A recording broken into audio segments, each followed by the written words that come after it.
Kuna aina mbili kuu za kiharusi.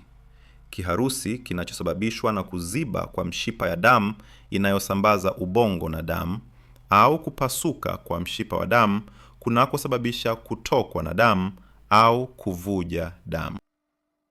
Wakati mtiririko wa damu unazuiliwa, husababisha seli za ubongo ambazo zinategemea damu hiyo kwa virutubisho na oksijeni kuharibiwa na zinaweza kufa. Ikiwa mshipa wa damu umefungwa na kusababisha uharibifu kwa ubongo, huitwa kiharusi cha ischemic.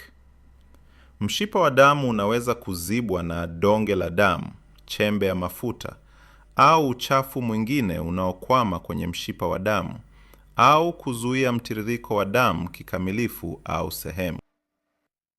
Ikiwa donge au uchafu unaoziba mshipa wa damu unasafiri hadi ubongo kutoka sehemu nyingine ya mwili, huitwa emboli.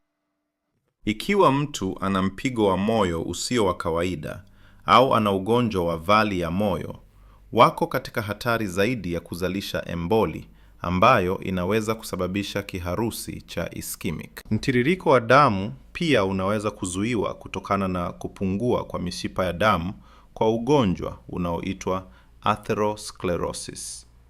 Karibu theluthi mbili ya watu wanaopata kiharusi wana atherosclerosis.